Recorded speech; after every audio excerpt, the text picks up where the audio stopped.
The call from the living room. It happened on a cold November evening. Emily, a 13-year-old schoolgirl, was left home alone.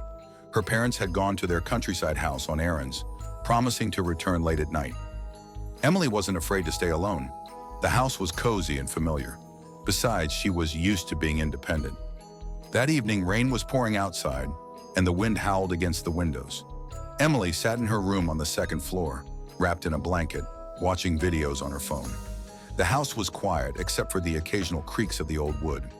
She was about to doze off when she heard a phone ringing. The sound wasn't coming from her cell phone, but from somewhere downstairs, in the living room. This was odd because the landline in the house had been disconnected years ago. Emily froze, trying to make sense of the noise. The ringing came again, louder this time. Curiosity got the better of her, and she went downstairs to investigate. There, on a dusty table in the living room, sat an old rotary phone that her father had planned to throw away years ago. Yet here it was, ringing as if it had never been unplugged. Emily hesitated before picking up the receiver. "Hello?" she asked, her voice trembling slightly. There was silence on the other end, then faint rustling. Suddenly, a hoarse voice whispered, "I can see you." Emily slammed the receiver down, her heart pounding. She told herself it was just a prank, perhaps someone messing with old phone lines. But the thought that someone might actually be watching her wouldn't leave her mind. She hurriedly shut the curtains in every room and turned on all the lights in the house. An hour passed. Emily had calmed down and was back in her room. Then she heard it, the sound of creaking floorboards. It came from downstairs.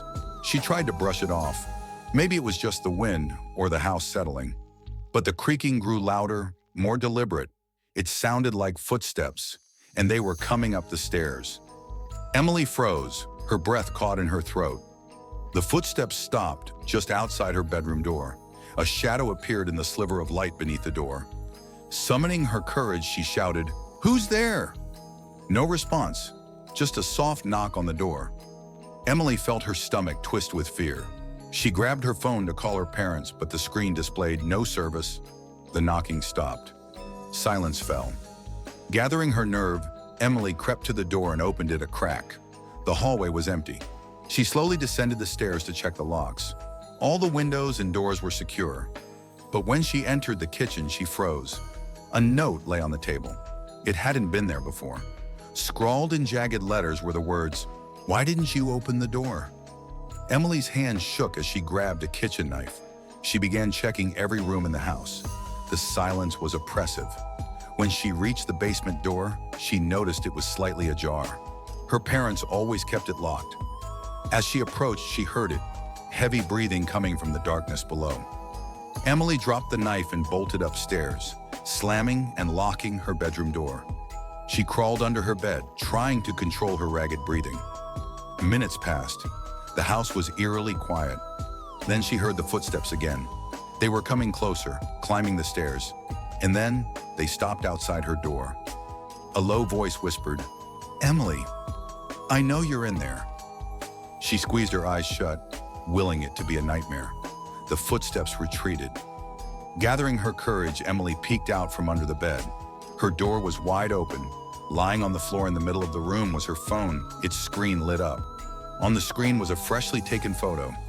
It was of her, hiding under the bed, wide-eyed with terror. When her parents returned late that night, Emily was gone. The house was locked from the inside, and there were no signs of a break-in. The police found an old rotary phone in the living room.